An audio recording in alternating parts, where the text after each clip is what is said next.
Hey everybody, it's Josh. I'm going to try out this live stream now.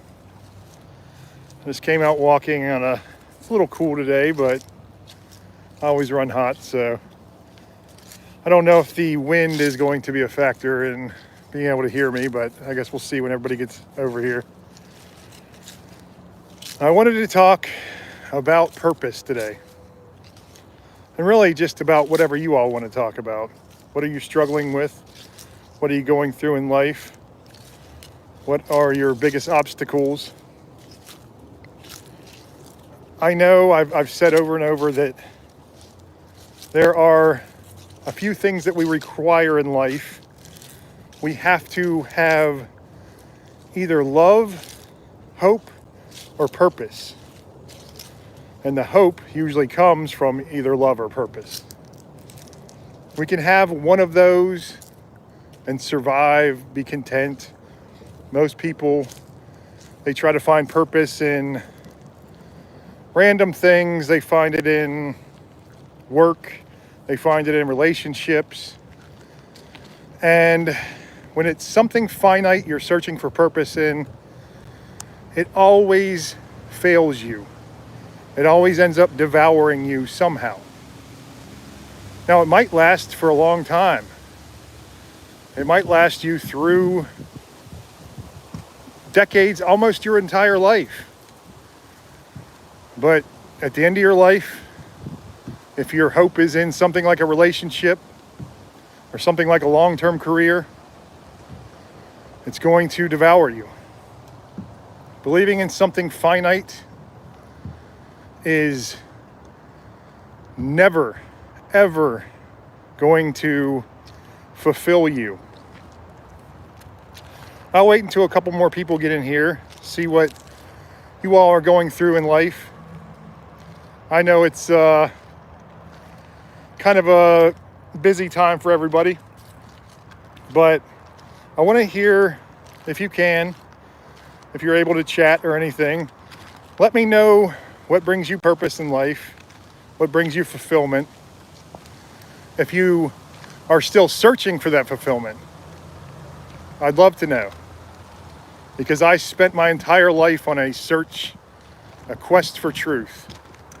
And I'm telling you, I tried so many things. I was not smart about it. I was not a smart man. And they all ended up coming back to bite me. It's like the old story of the frog crossing the river, the scorpion wanting to cross a river. And he asked the frog, "Can I get a ride?" And he's like, "No, you're a scorpion. You're going to sting me." The scorpion said, "I'm not going to sting you. I want to get across the river. Why would I sting you?" So the frog reluctantly said, "Oh, okay, I'll take you across the river." Halfway through, the scorpion stung him. And the frog said, "Why did you do this? Now we're both going to die." The scorpion said, "That is my nature." So, some people here already. Hello, Ultra Cartoons. How you doing? Good to see you. Christoph, hello. Hanny, hi, I am Zara. How are you? Hey, Zara. I'm Josh. Nice to meet you. Good to see you on here. Hello, Farida.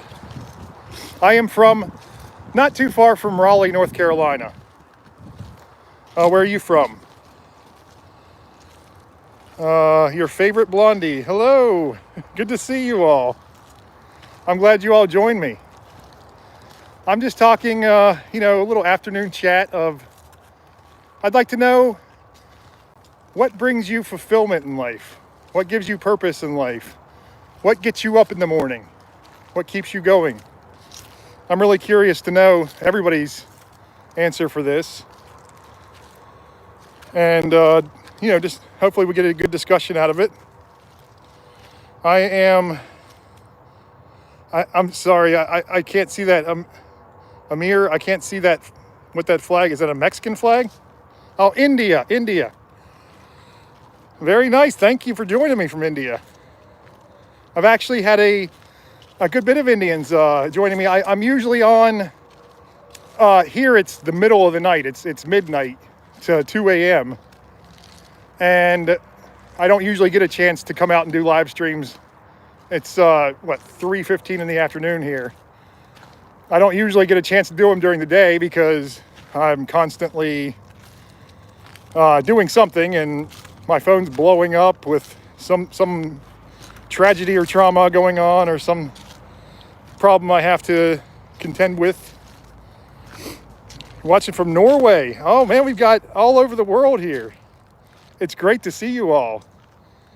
How are you all doing in India and Norway and where was the other one? That was the only two that said. You're also in India. That's great. How are things going over in India? How's life over there? You love your India. It's a beautiful place, I hear. I've never been there. I'd like to travel the world. It's a little hard for me now because I've been disabled for a while. I've got I can still move, obviously. I'm walking.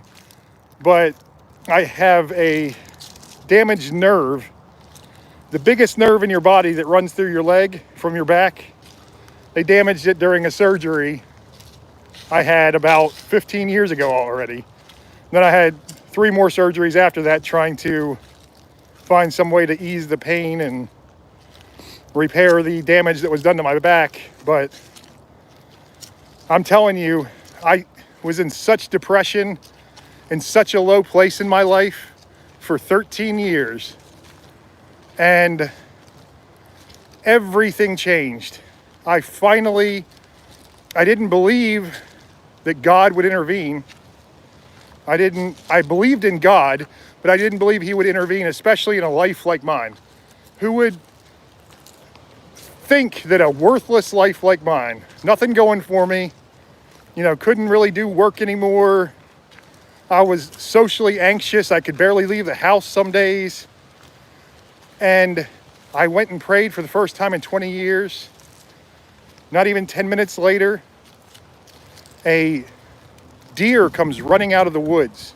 I was walking along the lakeshore and walked alongside of me, right beside me most of the time, for over an hour. And that day, everything changed. My life was completely transformed. And I'm telling you, if a worthless, hopeless, loveless life like mine can be changed in an instant, because I haven't suffered since, I have the ultimate peace, the ultimate love. If a life like mine can be changed, anybody's can be changed. Anybody's. I'm sleeping on my bed. It's 1:45 a.m. Well, I'm glad that I can maybe talk you to sleep there, Ultra. Amir, yeah, I've seen you before on here. I think a couple times, right? I'm so honored. I'm so honored you're a fan. I am trying to do the best I can to help people. As you know, Amir, my only goal in life is to find people, especially people who are stuck in the same kind of hell that I was in, or even just a rut in life, even if you're just depressed. Maybe you don't even know why you're depressed. I want to help you because as I said, I was so hopeless and I wanted my life to be over. And I know how awful that feels. I know that pain that comes from every fiber of your being just longs for some sort of hope, some sort of purpose. And I found it all in an instant when I prayed to God. And I did not believe that would happen to me. But I was so desperate, I would try anything. And I was like, well, I want my life to be over. I might as well just ask God. And please forgive me for the crunching of leaves here. I'm walking through a little wooded area. I'm going to try to find a place that's not as... Maybe I'll just stay on the trail there. There's not as many leaves. Sir, your good name. Sir, coming for India. I would love to come visit you in India. I would love it. India, I would love to go travel the world, really. I've traveled a lot in the United States. I've been, to the west and the east and up to Canada once when I was younger. But I went to the Caribbean quite a bit. And oh man, so beautiful. The Virgin Islands, the Yucatan Peninsula in Mexico, just all amazing places, just such beauty. But I know, India, I know around Italy and Greece and France and the Middle East and all these places, just such beautiful areas, Do you all ever get a chance to go out into the wilderness where you're at? Is there, what's the outdoors like in your part of India? I know it's so different in different areas of India. It's a very big country. Israel or Palestine? I wish the war would end is what I'm right now. As far as picking a side, I wouldn't pick a side. I would guess the one who started it, unfortunately, the paratroopers came in and started mowing people down in Israel. And that's not justifying the things that Israel has done.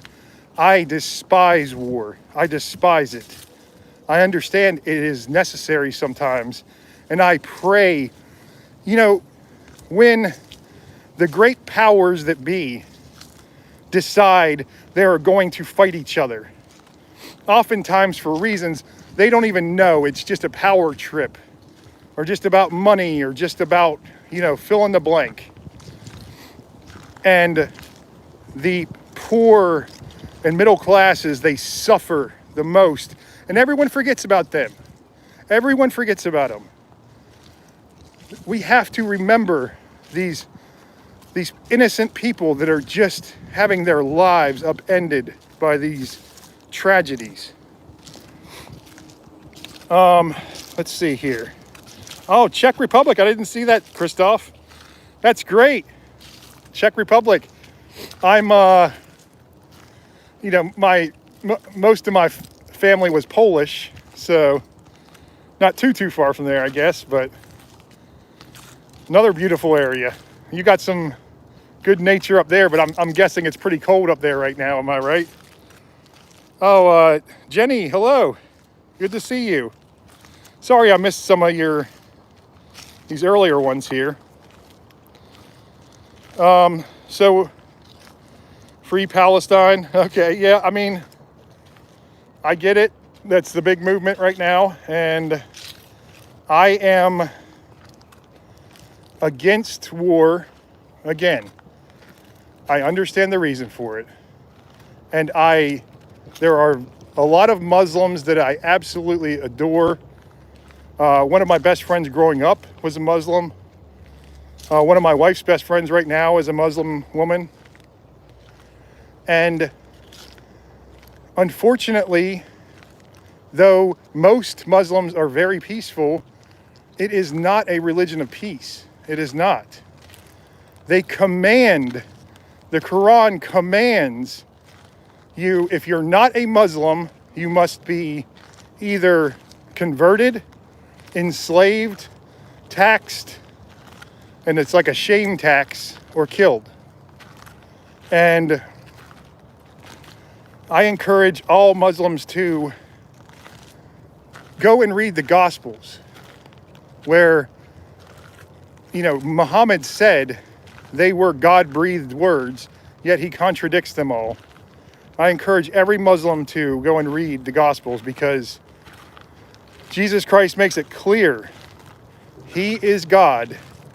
He accepts worship. He is God. And if you deny that, you're basically invalidating not only Christianity, you're invalidating Islam as well. Yes, Alicia, turn to Jesus, for sure. I know it's hard when you are living in an Islamic country especially, or your family is Islamic, and if you convert, even privately, and they find out, your life is in danger. It's why so few convert. But the truth lies in Jesus Christ. The truth is only found there. I'm telling you, I told you, I did not even believe God would intervene. And I was not a Christian. I did love Christ because I loved his moral teachings and I knew about them. I knew a little bit about them. I did not know his claims that he was God. I did not know about the Holy Spirit or anything else. But I let God guide me through the process of studying as many philosophies, religions, spiritualities, and faiths as I could. I thought God was taking me to start my own little private religion. You know, that was me leaning on my own understandings, like I am so much smarter than everyone. And God took me through all of these. I found little kernels of truth, little bits of truth, but I did not find that great truth until I came to Christianity. You have to excuse me, it is cold, so I'm gonna make sure I'm not got a runny nose the whole time.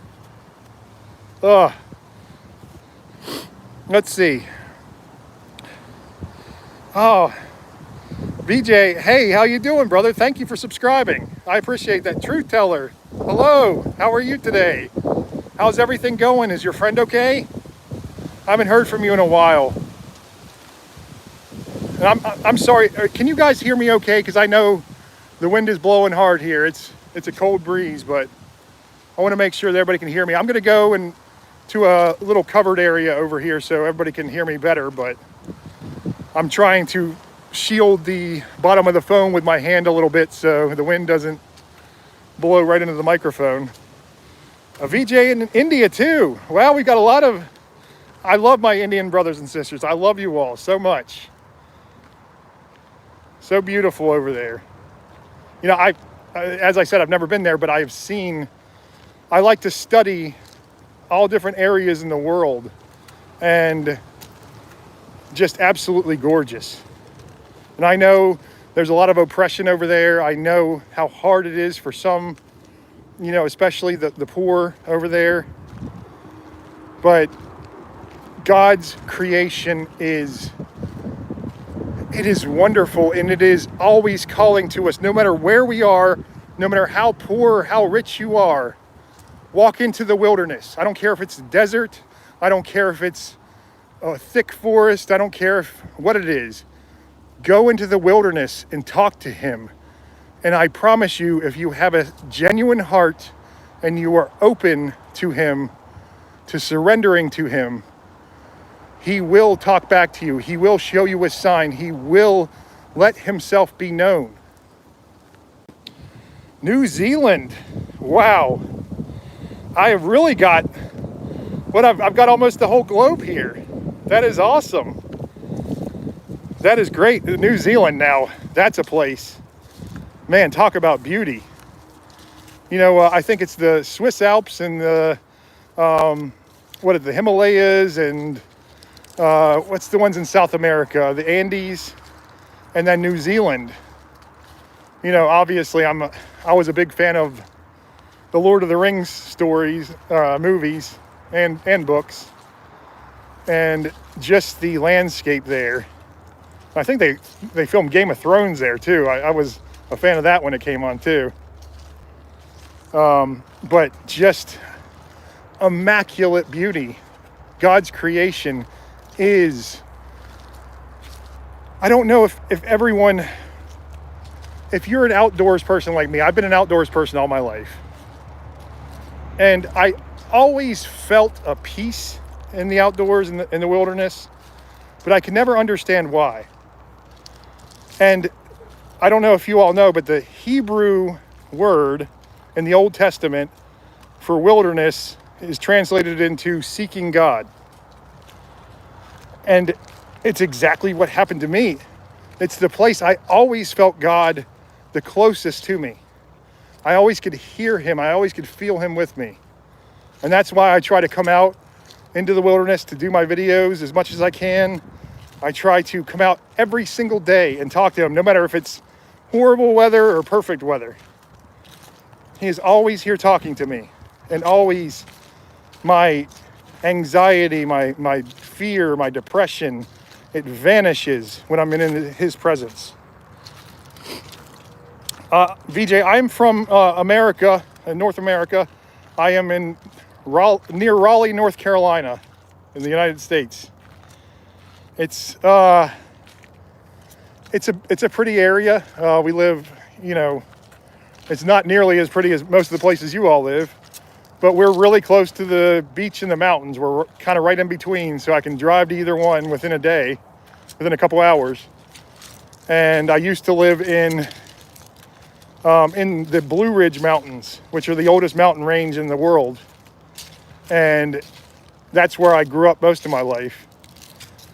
And I tell you, it is, I dream of going back to the mountains. I dream of moving back there, but God wants me here now for some reason. And no matter what we feel in life, we always hear, follow your hopes, follow your dreams, follow your passions.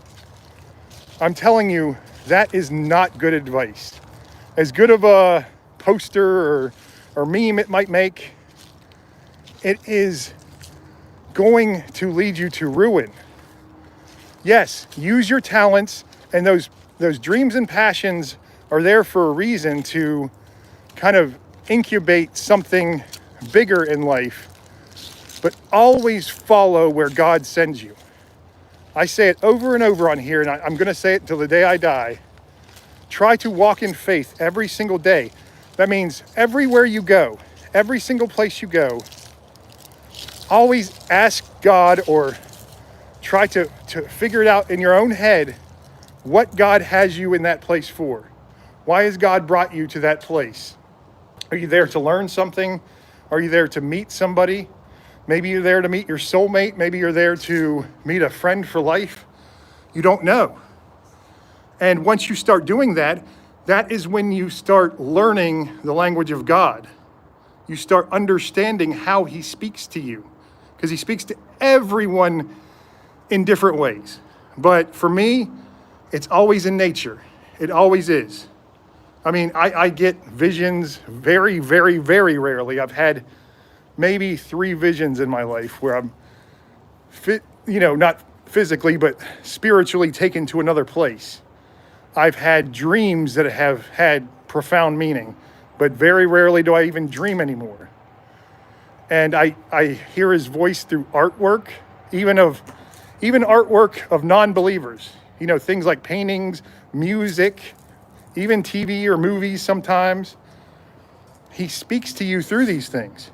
God works through everything and everyone, even if they are non-believers. Even if they are non-believers.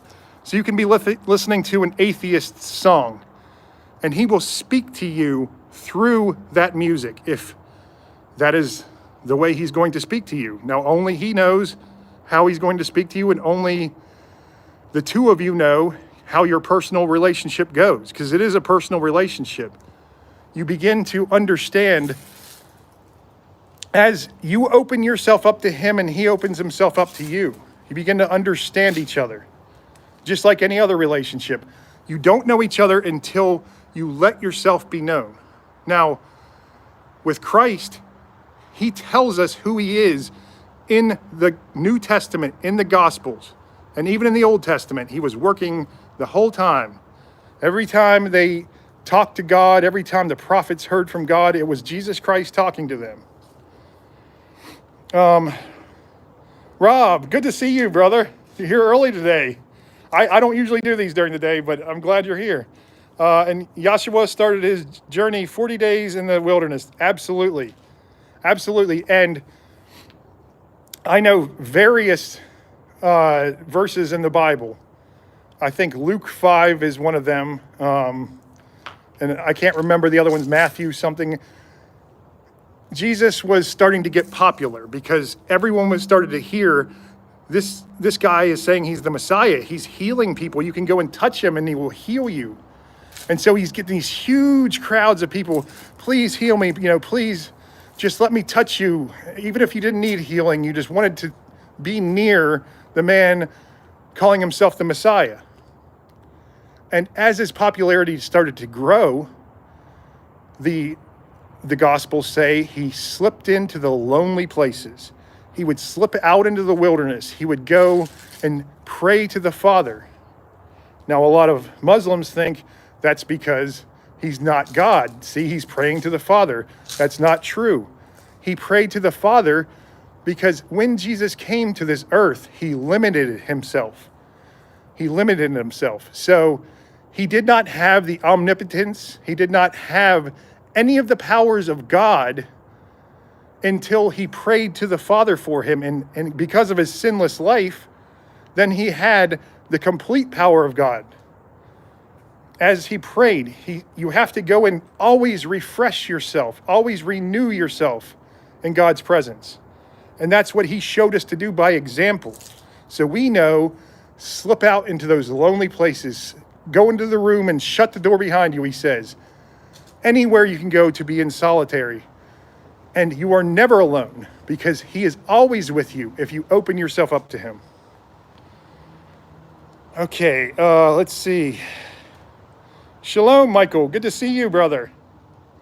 Rob, passion comes from the Latin pati. I think I'm saying that right. Pati, which means to suffer. To follow your passions means to follow what you are willing to suffer for. That's the meaning of the passion of Christ. Yes. And passions, let's say I had a passion for football, playing football. That is not a passion that is going to give me purpose in life, going to give me meaning. It's going to fulfill maybe some of my needs, my wants. Maybe I'd be such a good football player and I would have gone pro, and then I would have made all kinds of money and I would have felt like life is the greatest. But let me tell you, there is a man named Chad Duke, and he was an astronaut, and he went to one of the missions to the moon. Now, whether you believe they went to the moon, that's a different story, but come on. let's just assume that he did for this one. He went to the moon on one of the second to last mission, I believe it was. And so, of course, the whole world wasn't holding him up as some big celebrity like they were Neil Armstrong and Buzz Aldrin, who went on that first mission to the moon. But he said that was his dream his whole life. And when he accomplished it, he came home and he didn't expect to feel what he felt. He felt emptiness. He felt loneliness. He felt without purpose because he'd already done the thing that was his passion. And he fulfilled it, and he didn't feel fulfilled. And so he said he was searching for such a long time until finally he met a pastor randomly, and the pastor convinced him to go to the church. And he said the first day he went to that church, him and his wife, he found everything he was looking for. And all the alcoholism and everything that he was going through to try to fill that void in his life, that hopelessness, it was all gone. And he was complete for the first time. And that's why I'm saying your passions and your hopes and dreams, they might seem like that's the only thing that'll make me happy in life. But I promise you, if you put your hopes and dreams in something like that, something that might not even be fulfilled especially, you're going to be lost. You're going to be empty. Okay, let's see. Rob, good to see me in the light. Yeah. And it's freezing cold out, and I'm always running hot, so it doesn't bother me too much. But I finally was able to slip away a little earlier and do a video during the day.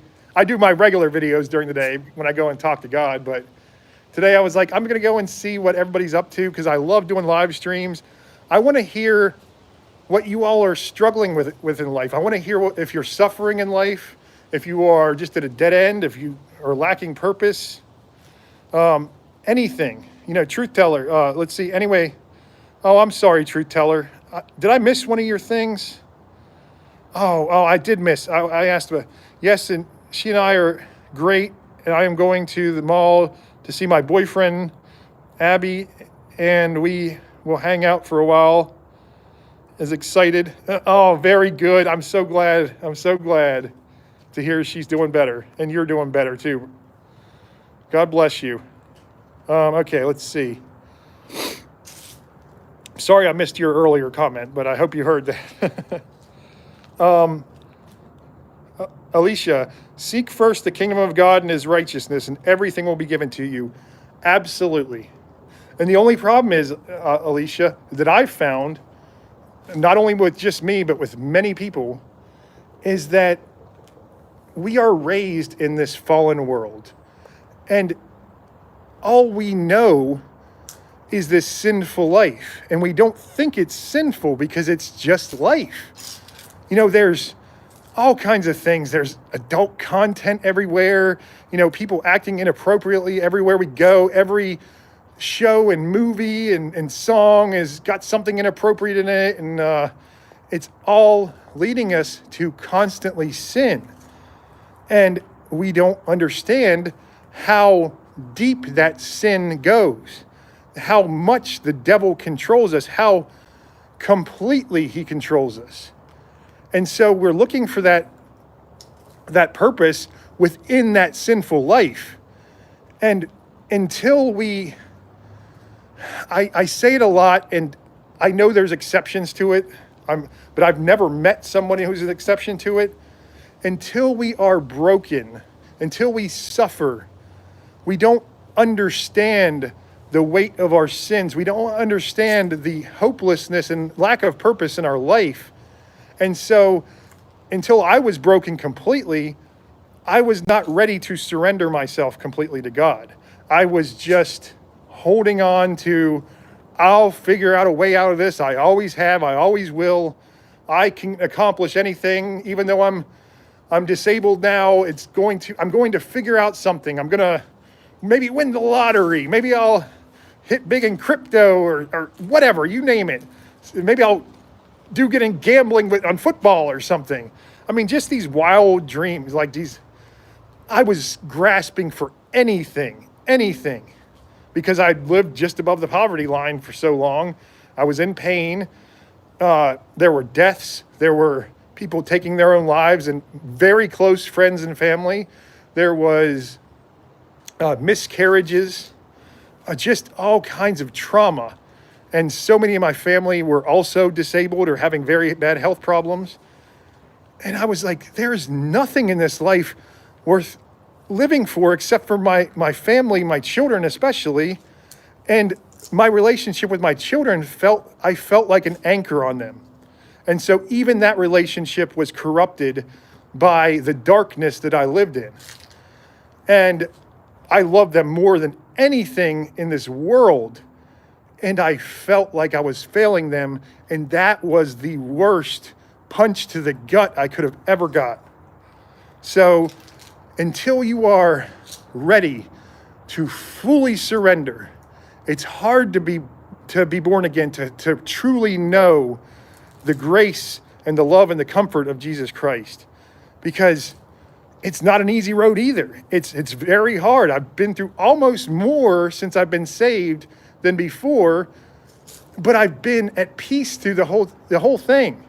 You know, through three deaths of close family members, including my mother-in-law, my grandmother, and a cousin of mine, and obviously still in poverty. But you know what's funny is I was in poverty, but before I was saved, for probably the whole 13 years, I struggled and I stayed up sick at night wondering how I'm going to pay my bills. How am I going to keep a roof over my family's head?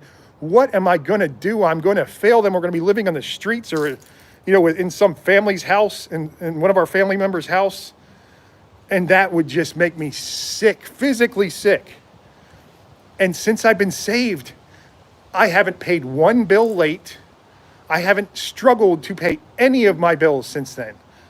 Any of them. And I don't know how, because I'm working. I do like an eBay store, and I'm working less because I'm doing these videos. And so it's just God providing for me.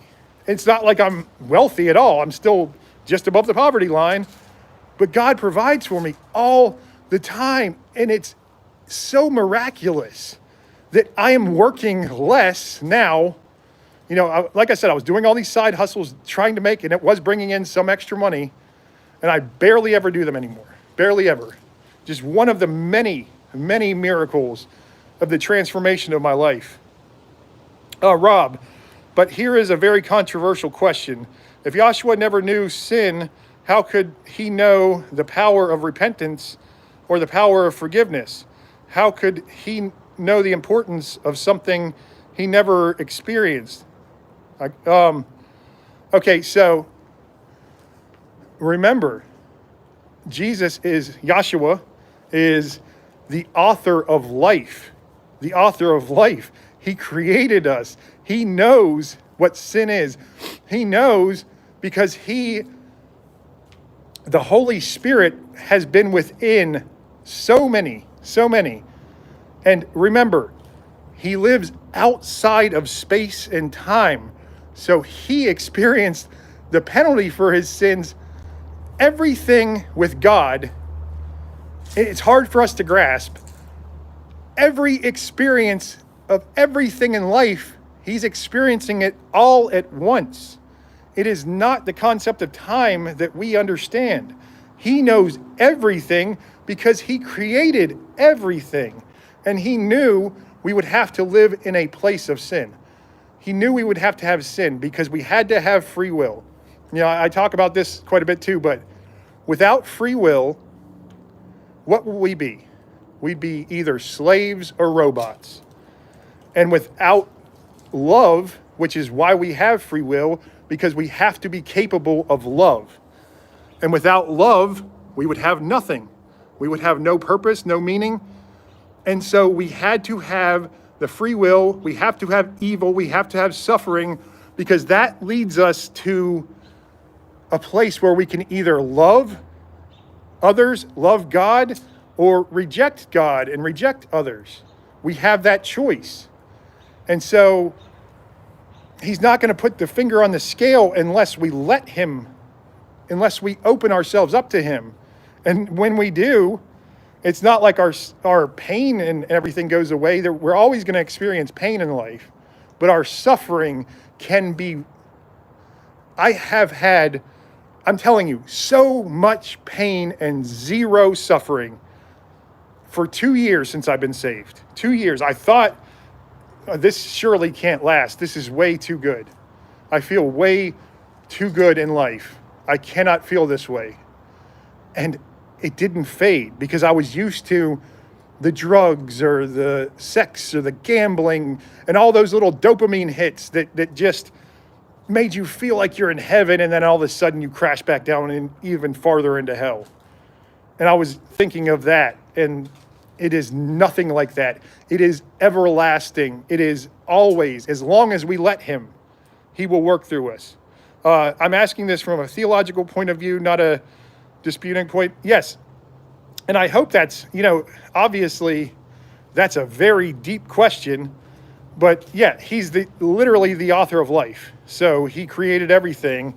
And that would be my answer without going and meditating on that point. But I will think about that later, Rob, and maybe I'll do a live stream tonight if you're going to be around, and maybe talk about that some more. I'd have to read maybe I'll dive in. I'll find a good place to dive in and kind of think about that question some, for sure. I'm not sure which verses to go to, but I'll figure it. I will meditate on it. I'll ask God. Maybe he'll show me. You never know what he's going to show you.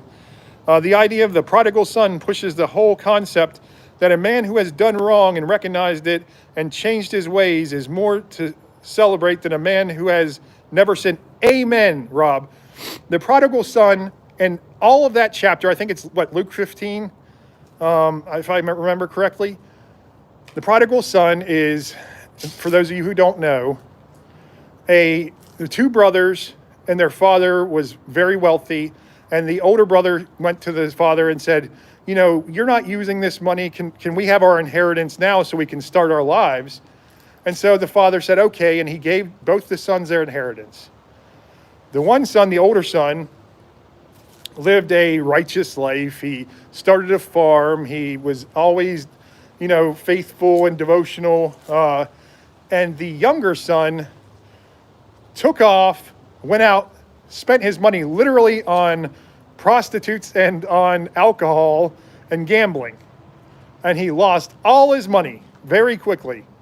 And so he's worrying. He tries to find a job to make more money. Excuse my runny nose. Hopefully I'm not, it's not running too bad. But he tries to go and find a job to make money to support himself. And every job he finds, the employers, they treat him like garbage. They treat him worse than slaves. And so he's thinking, he's like, my father, all of his servants, he treated like, he loved them. He treated them wonderfully. Maybe I can just go back with my hat in my hand and ask my father, ask for forgiveness and ask him just to be his servant and get the living wages that he offers. And so he's traveling home, and his father sees him far off in the distance, coming home. And his father is so elated. And he gets all his servants, and he's like, come on, we're going to throw the biggest feast I've ever thrown tonight. We're going to have an amazing party. And, of course, they go and tell the oldest son to come. We're having a big party. Your younger brother has returned. And the older brother's angry. He's like, you're throwing a feast for him? Why would you throw a feast for him? He's literally went and blew all of the money that you gave him. He's been irresponsible completely. And his father said, he's like, you never throw a feast for me. And his father said, you are here and you are faithful to me all the time. And I appreciate that. And I include you in every feast that we have and everything that we do. Your brother, he went off. He was lost, and now he's found. And we need to welcome him with open arms, because it is wonderful that he humbled himself and came back to us. And I just thought that was just an amazing story of how much God, he doesn't care how lost you are. He doesn't care how broken you are. In fact, the more broken, the better, because the more broken you are, the more you will understand suffering. You will understand how this life betrays you. The only thing that does not betray you in life, the only thing, I don't care how much you love your family, your relationship with them will betray you at some point.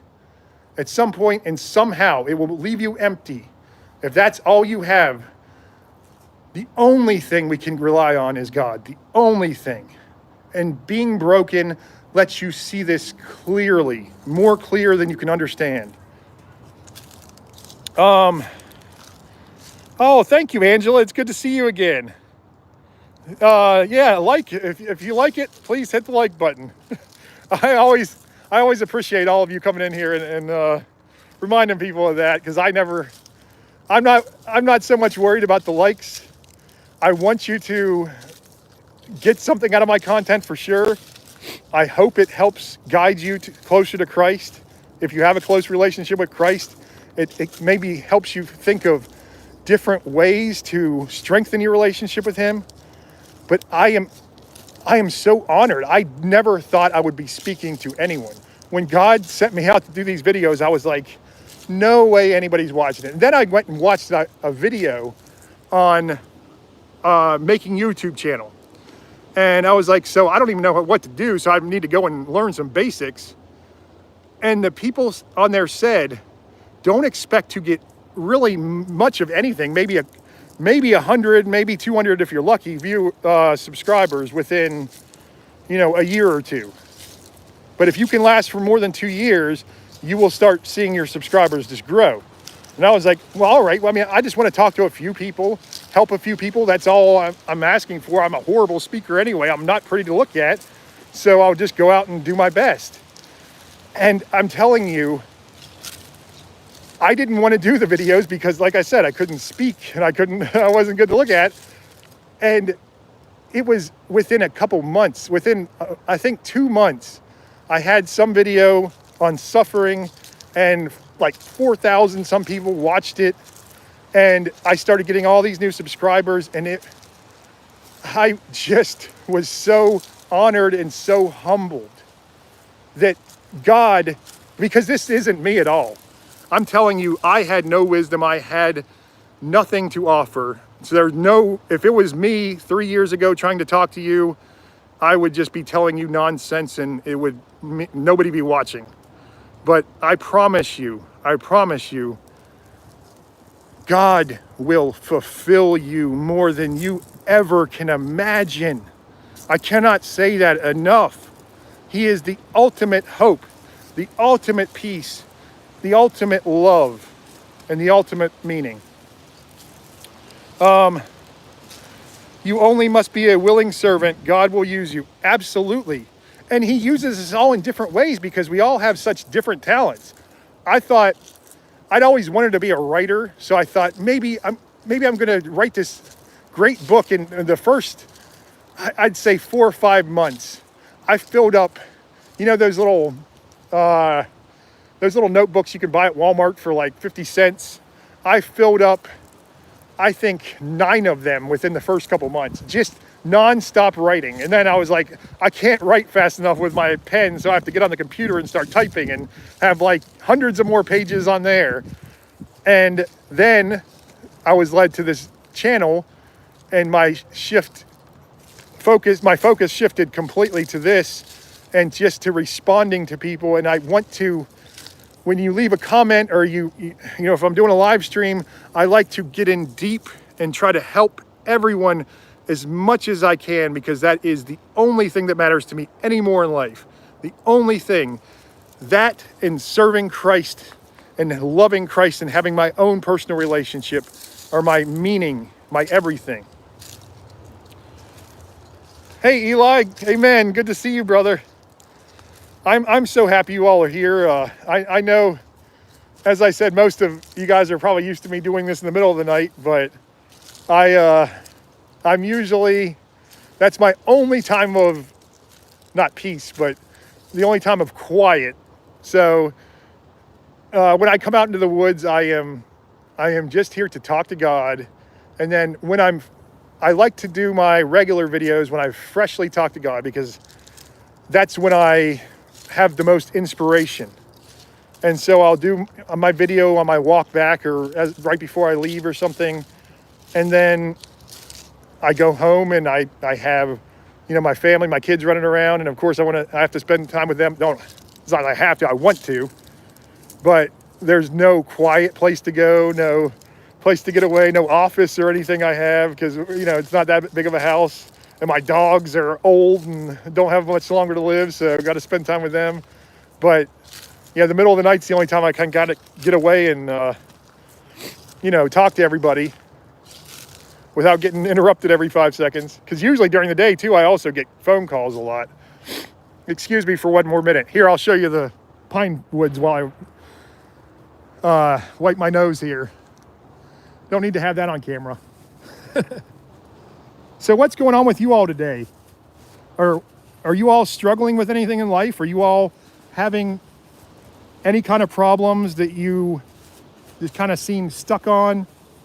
Are you in a relationship that might be, maybe you have an unfaithful partner, or maybe you just lost the love in a relationship? I know many who are married, it just seems like the love just dies.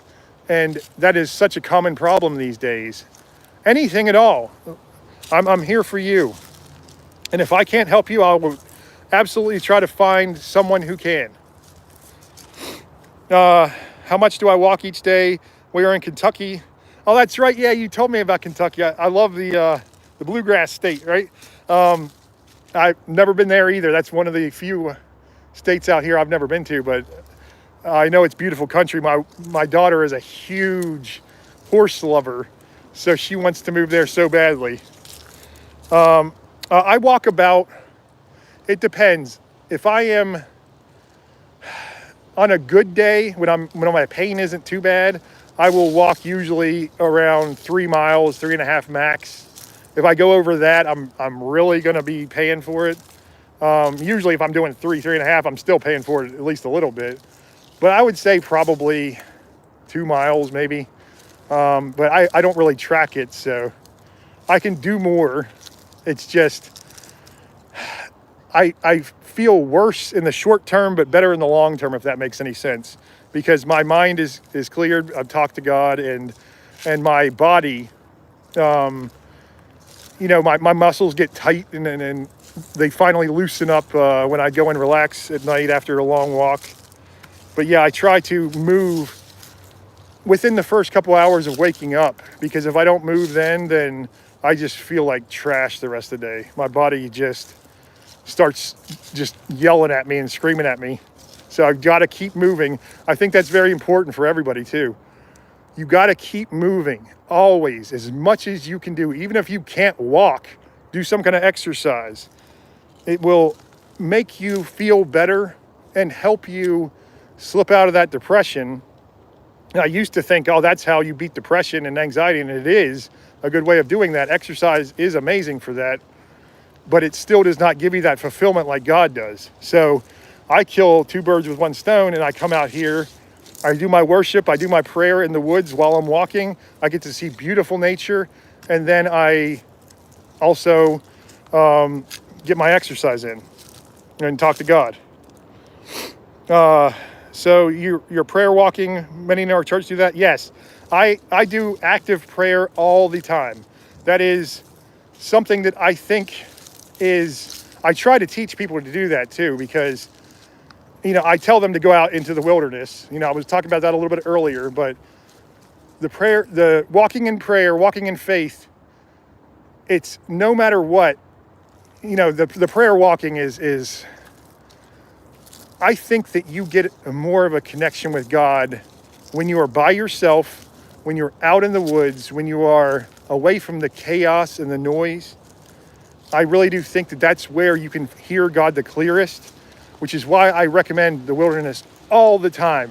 It doesn't matter what kind of wilderness you have around you. I know it's sometimes extreme weather in places, and some people are like, oh, I'm not going to go out in the freezing cold or the scorching hot. But just try to, as much as you can, get out into it. And you will hear him. You will see signs all the time. I'm telling you, there is rarely a day when I don't see some kind of profound sign, like an animal approaching me. The deer, since the deer were the first sign that he sent me, the deer are always coming up when it's something important that I need to know. And I was trying to get over here now, but it's so much leaves over there. I'm crunching the whole way and you guys wouldn't be able to hear me. I was walking to a new place and I was going through the woods and I finally found this little trail, and it went out, and right before I got to the end of the trail, this herd of deer came out and just stood there for a minute. They looked at me and just walked away. And I was like, oh, I'm definitely looking for a sign then. And as soon as I get to the end of the trail, there's a church, Cross Point Community Church. And I had been called to this church before, and we're going to go this tomorrow, or Sunday, I guess. We're going to go there finally, because I do usually go to the church that my family wants to go to, but you always follow where God leads you.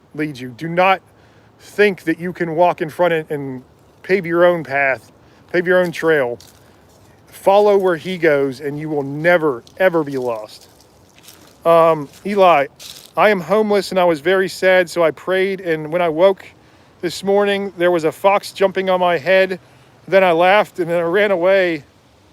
And it ran away. But anyways, it warmed my heart and reminded me he was listening. That is amazing, Eli. That is absolutely incredible. You see, it is the poor, the weak, the oppressed, the suffering. Those are the ones who get closest to God. Because when you have nothing that you're worshiping in life. You're not worshiping your money. You're not worshiping your fame, your beauty, your power, anything like that. Even your relationships. I'm not saying you have to be poor to find God, to be saved. I'm saying it is easier as Christ said, it's easier for a camel to walk through the eye of a needle than for a rich man to go to heaven.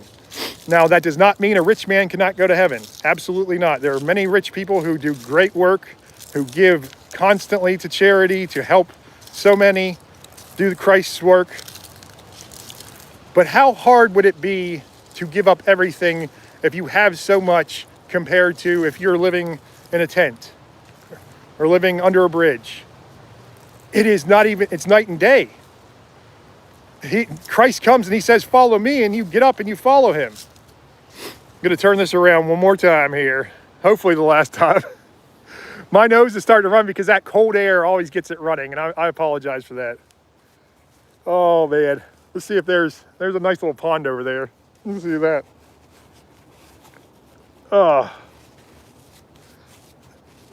Eli, you know, I'd like to hear more of your story for sure. You have to excuse me, my nose is running like a faucet here. Okay. I think I'm going to turn it around and see. All right, good. Yeah, Eli, that is absolutely incredible. I mean, that just warms my heart hearing that. It really does, brother. I was walking one day, and I was going to this place. I was actually looking for mushrooms, edible mushrooms, these things called oyster mushrooms, to make some, you know, I don't usually get to bring home my own food, so, and I went to this one spot where I'd found them the year before, and I get over there, and then I get right over there, and then a fox jumps, and I mean, he jumped so high, it was higher than I'm 6 foot tall, and it was higher than my head. It was just crazy, and I must have startled him so bad, and he just ran away. But any animal that you see, especially if they approach you like this, and wild animals especially too, but it is God talking to you. You just have to figure out, he talks to you in every single situation, even if it's some situation that you don't think is meaningful at all. He is guiding you to that place for a reason. Now, what that reason is, you might not figure it out. You might not figure out what the signs he tells you are meaning. I know I had so many signs when I was younger, which I didn't know were signs until I was saved. So it was decades later that I finally was enlightened to how God was speaking to me. Nathaniel, good to see you, brother. Listening at work. All right.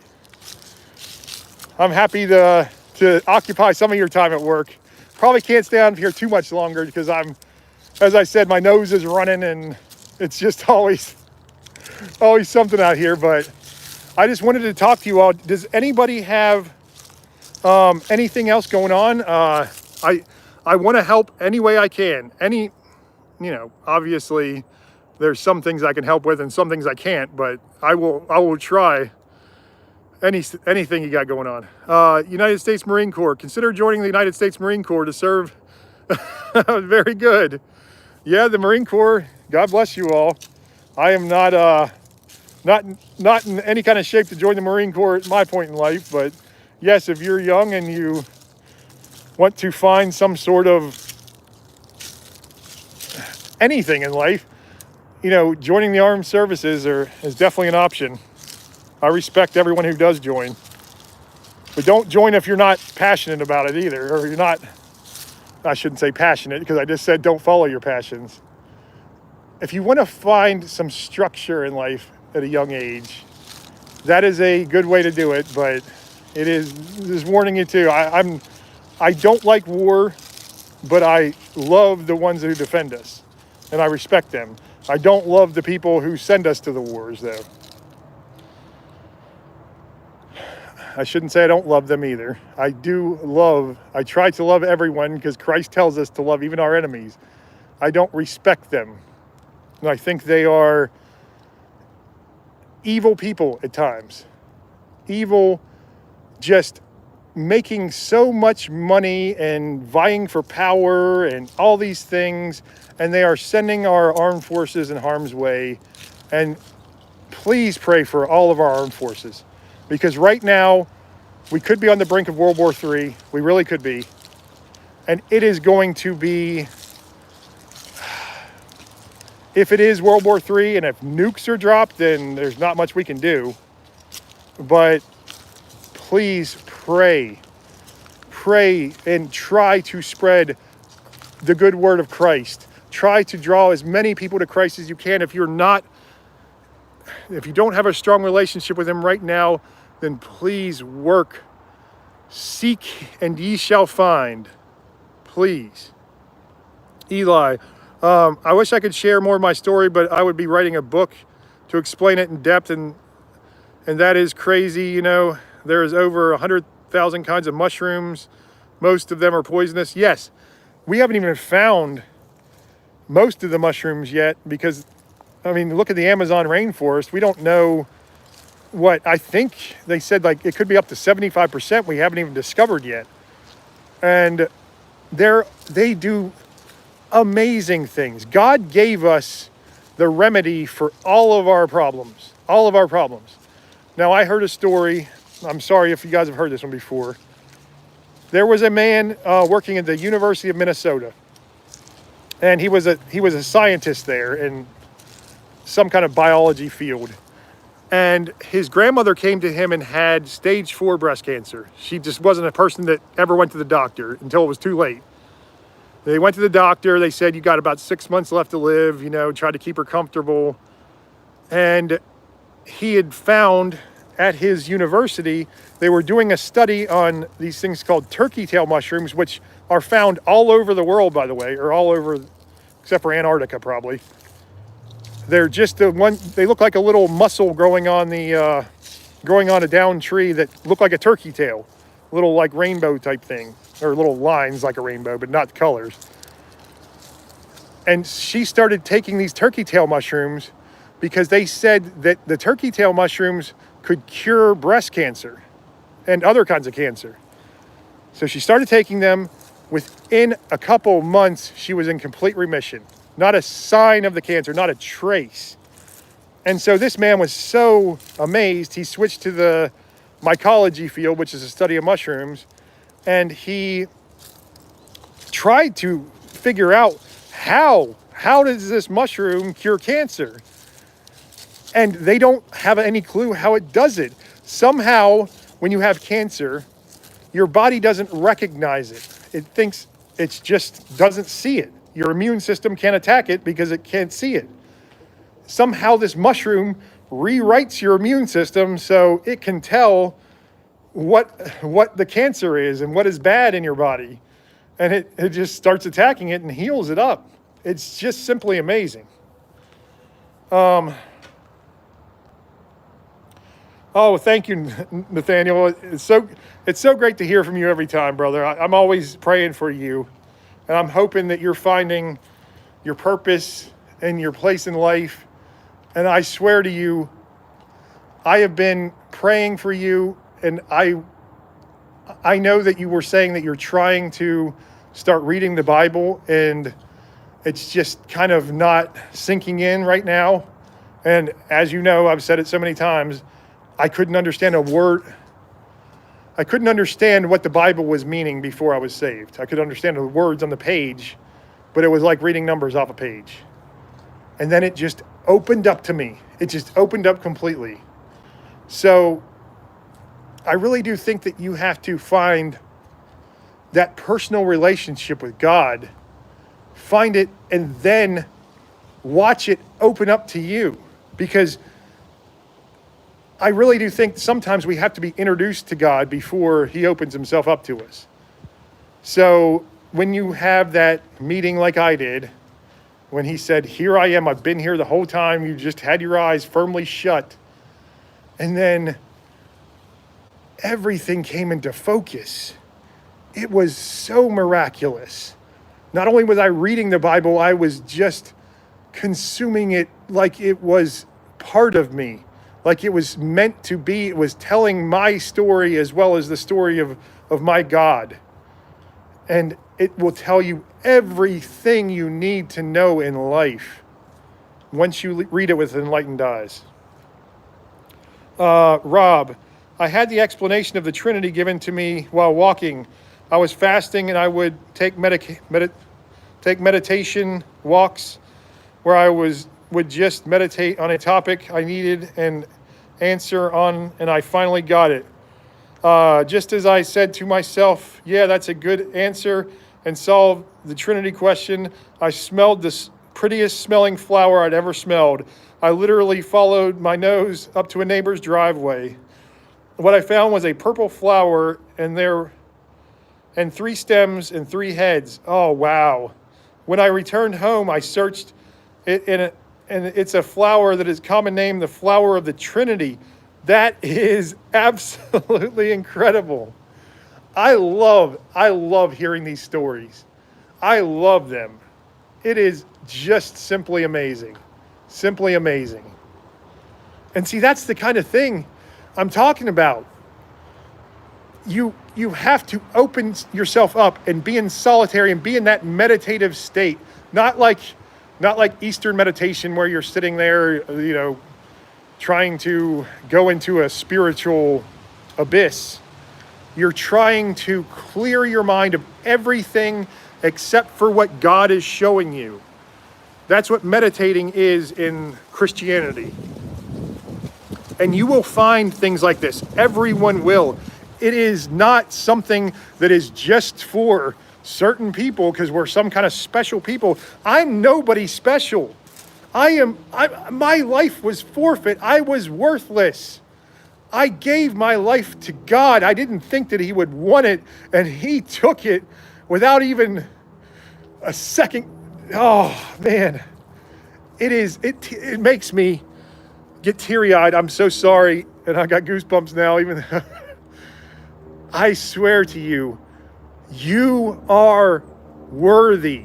Yes, you are a sinful person. Yes, you might have done horrible things in your life. You might feel like there's no way God will ever accept someone as worthless as I am.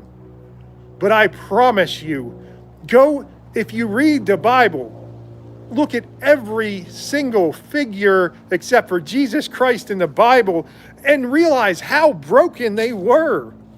There were murderers. There were the R word that I can't say on YouTube. There were people who did the most awful things. And they were redeemed because that brokenness is how God works through us. It's how God works through all of us. And I know if you haven't been there yet, at one point in time in your life, you will be broken. You will be so empty and so hopeless. And that is the place in the total darkness where even with your eyes firmly shut like mine were, you can see the light of Jesus Christ. You can see the light of the world shining through everything. Let's see, Casey, good to see you too, brother.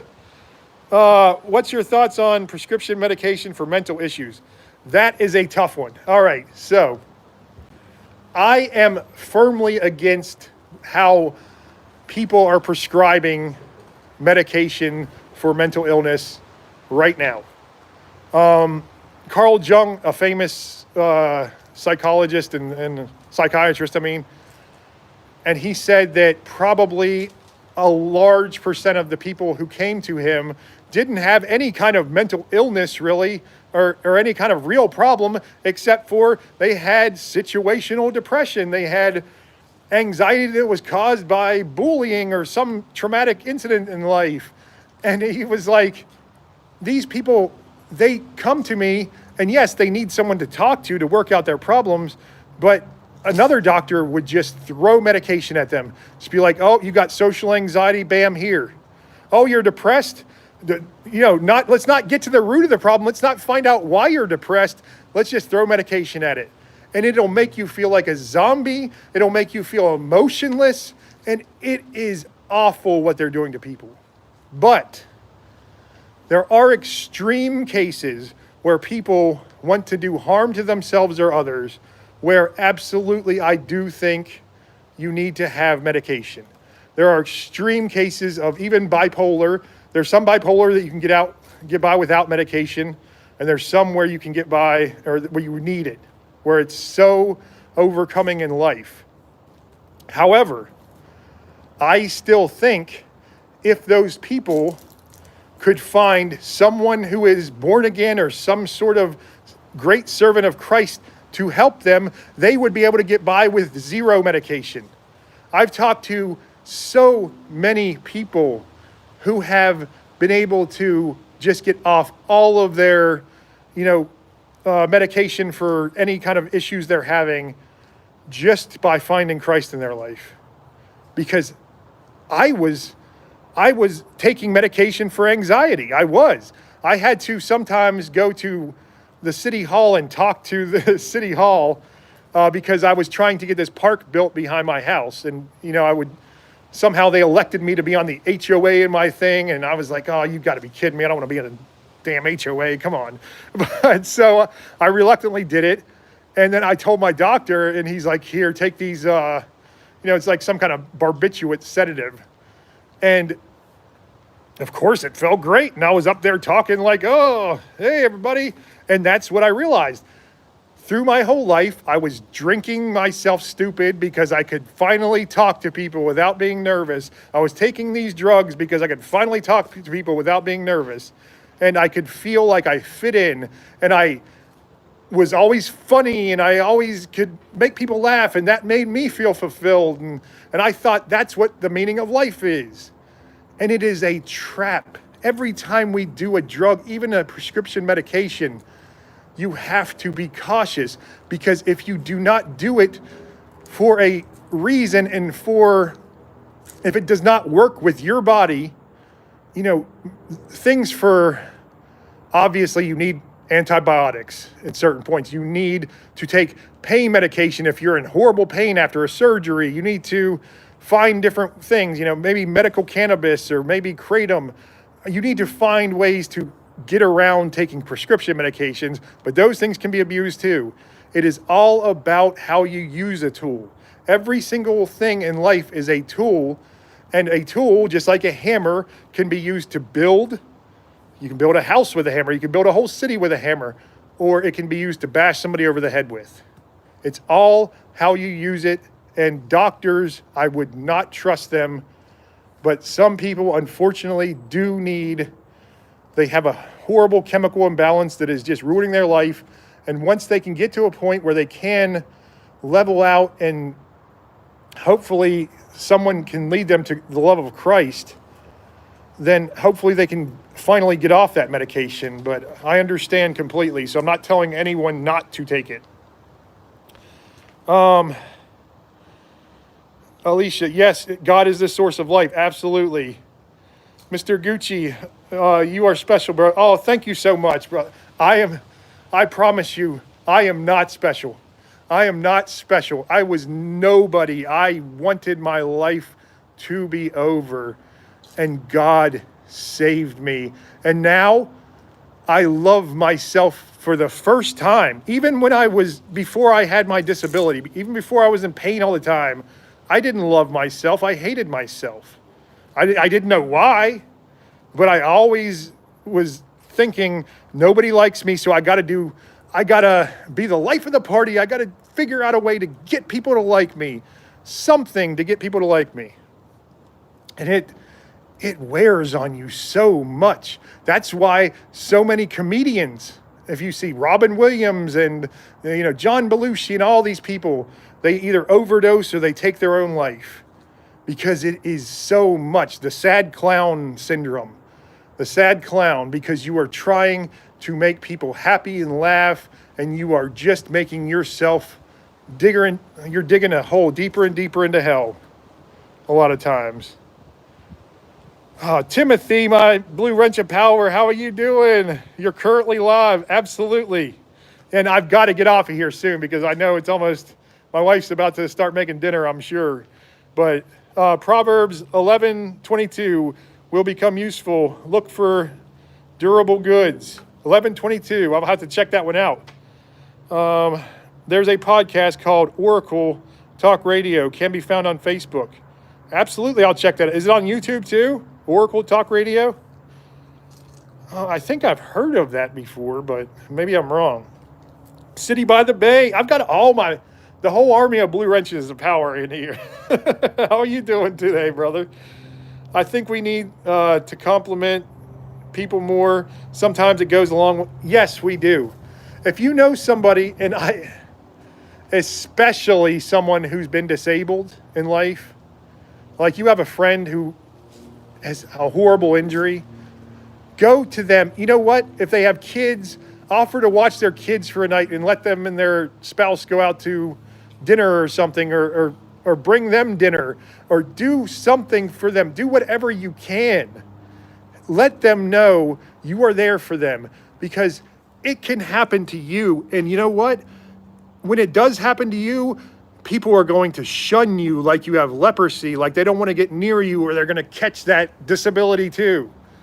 I had people in my life who I thought were great friends, and they just disappeared when I got disabled.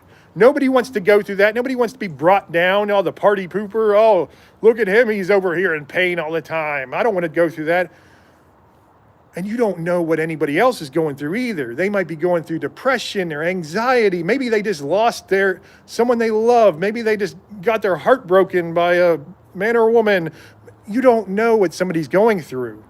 And when you show them love, just like darkness spreads, with anger spreads, the love, the light, it spreads, and it is beautiful. You can't even imagine the power of it.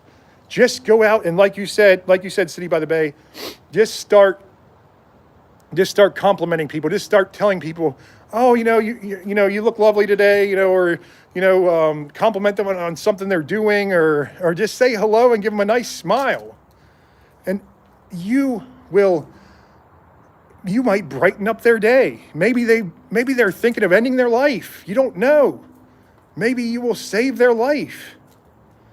And just start talking to them. Just start asking them how their life's going. And if they have something horrible going on, listen to them. And I understand when you're going through your own stuff, it's like, oh man, I can't take anybody else's stuff right now. But I'm telling you, it is fulfilling, because you are doing Christ's work. You are letting the Holy Spirit work through you. And there is nothing more fulfilling than that. Okay, I'll read a couple more here. And compliment, contrast, the bio-plant landscapers have a firm knowledge of botanical. Yes, absolutely. You've taught me a lot. What is it? The aloe. Oh man, I can't remember the name, but the reason we spread out the straw when we're planting grass and stuff so the weeds won't grow, and some plants have this chemical that they release when they're dying, like sunflowers. Timothy taught me, and sunflowers release this chemical, so you can chop up parts of the sunflower and spread it all around your flower garden or something, and weeds won't grow there. Don't know how exactly what happens to those that have to reinvent themselves. We are constantly reinventing ourselves, aren't we? Until we get to that place where we're stuck in a rut, I think. I reinvented myself all the time. I tried to, until I was disabled. And then I was like, well, I'm stuck in this hole, so nothing I can do anymore. But I was always like, man, today I'm going to try to be a outdoorsman. Today I'm going to be a party animal. Today I'm going to be a ladies' man. Today I'm going to be this and that. It's always something. And we're putting on a different mask and we're trying them on, and it always felt like nothing fit except for the clown mask for me. I love that. Like I said, making people laugh, amazing. But again, it drained me so much because nobody was giving me happiness in life. I was just always concerned about giving everyone else happiness. City Hall HOA, housing of the authority, and then the Parks and Recreation is different from the state of the U.S. From one state of US to another. Yeah, it is. My HOA is like basically just a couple people, and we're like we get on Zoom a couple times a year, and because we live in, like I said, I'm just above the poverty line, so it's like a probably lower middle class neighborhood, and we just get together and we're like, oh, nobody cares anymore, so we're just gonna try to pay. We got to pay a couple people with the dues that we actually do get, and that's it. Yeah, it's pretty funny there. Washington Pacific Northwest states categorize Parks and Rec versus Parks and Recreation. Oh, really? Or Parks and Resources versus Parks and Recreation. Yeah, that makes more sense. Parks and Resources. Yeah, you guys got so many resources. Like I told you, my niece is up there, and pray for everybody up there. I know one person lost their life. They had like a bomb cyclone, which I'd heard of that once before in my life because we had one right near here, but up in the Pacific Northwest in Washington, and it just did a lot of damage. There was like this 600-year-old cedar tree I saw, Timothy, that was just destroyed. They're like, hey, everybody loved that cedar tree. They'd go there and get their pictures taken, and just destroyed. Eli D, I used to smoke a lot of marijuana and cigarettes and drink a lot of alcohol, but a passerby turned my heart to the Spirit, and ever since I have not touched anything for over 3 months. Be dependent on the Spirit, not the doctors. Yes, Eli, yes. You are absolutely right. And Eli, please, I know you said you're living on the streets now. Go to the churches. Go to the churches. Just say, if there's anything I can do, don't ask them, can you do something for me?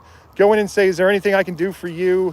And if they ask, tell them your situation.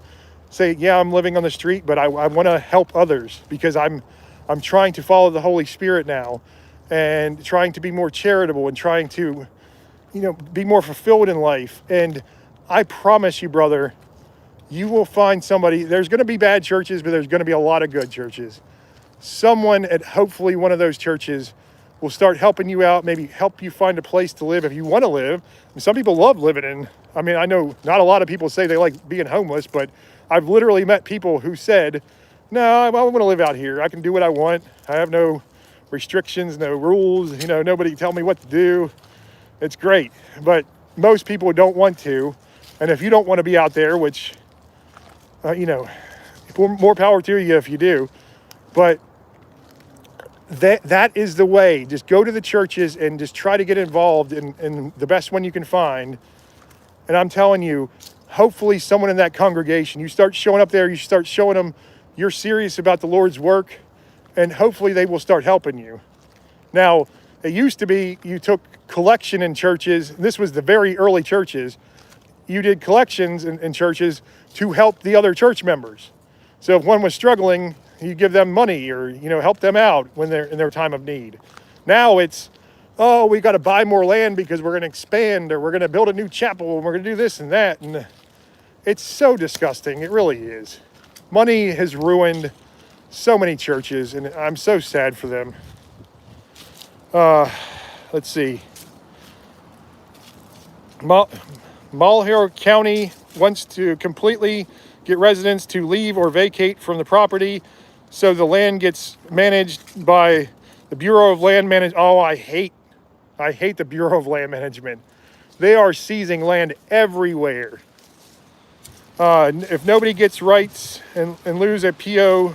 box zip code, yep, that's what they do. They come in and they take it. They are seizing land like never before. Seizing that land, they're not letting the ranchers graze on them. They're just destroying everything. And you know who's buying a lot of the land around all of our military bases? I've told you all that. They're coming right across the border, the Chinese nationals. The Chinese nationals have bought farmland surrounding every single one of our U.S. military bases, every single one of them in the United States. It's absolutely incredible that our government has let this happen. Rob, people will tell me, oh, you just find meaning in everything. It's just a coincidence. I no longer believe in coincidence. These people are given signs as well. They just find excuses to say it's a coincidence. Absolutely. People will always tell you you're stupid, you're crazy, they'll mock you. And as Jesus said, just remember, if the world hates you, keep in mind they hated me first. They always will hate you when you are finally understanding life, when you're finally finding meaning in life, because they're jealous, they're spiteful, and they don't even know sometimes they're jealous and spiteful. They just have this inner feeling towards you like, how dare you? Like for me, how dare this person who's disabled and should be miserable have all this joy and peace and understanding in life? And I'm sitting here depressed, and I'm, upper middle class or rich person. I've had people literally, act like that. Act like they're, I'm not deserving of this because how, I'm supposed to be the trash, right? It's amazing how hideous human nature is sometimes. And I'm not saying I was any different. I was exactly the same way. And if I don't follow Christ and I don't let the Holy Spirit work through me, I'm the same way now. We all are slaves to our sin. We're slaves to the devil. Knows us better than we know ourselves. I'm telling you all. I'm telling you. He knows us better. Eli, I pray that you find someplace too that will take you in, especially, give you a good Thanksgiving meal, for the holidays. Please, please, please go to the churches now that you're working through the Spirit, please. And just explain, go find anyone to talk to in any of the churches. I beg of you. If any of you all know any way for Eli to, if you have any suggestions, please let me know. I'm always worried about those who are on the streets, because I had a great brother in Christ when I was first starting to get a little bit more popular on YouTube. And he was an amazing, and he had just been born again, and he was on fire for Christ.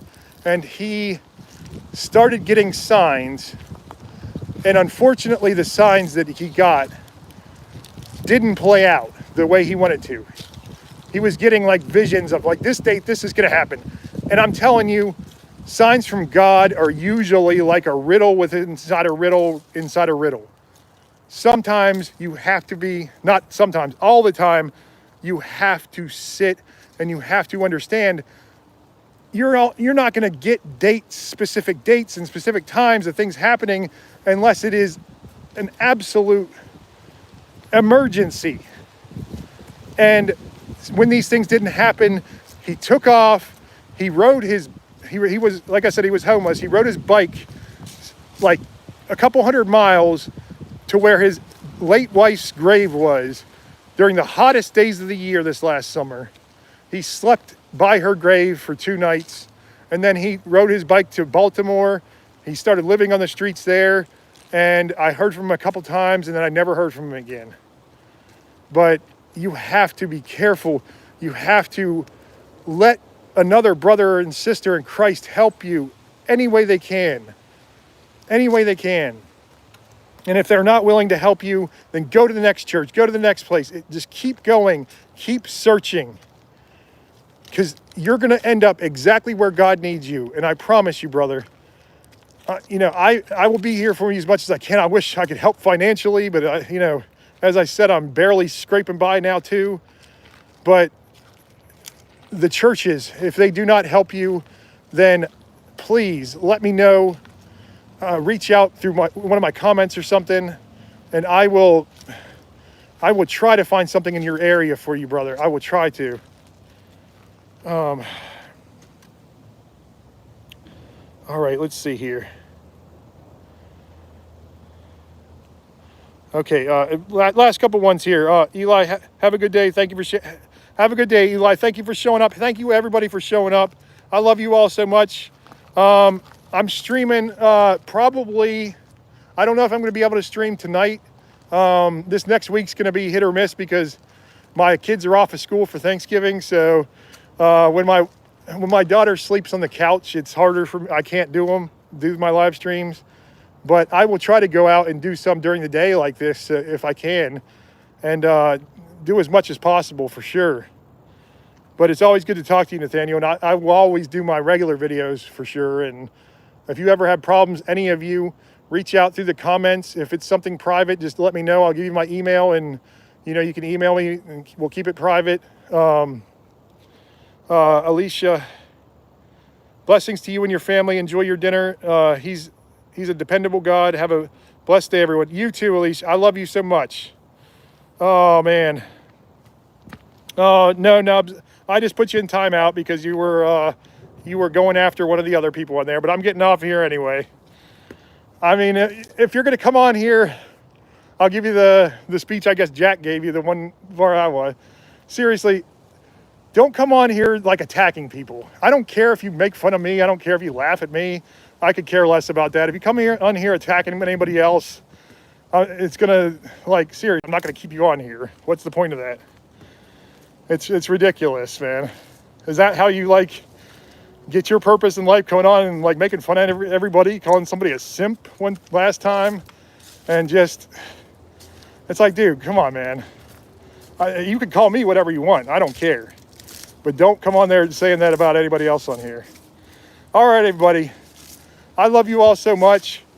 God bless you. Have a great day. If I don't talk to you again, hopefully I'll do a live stream tonight. But if not, I will see you as soon as I can. God bless you.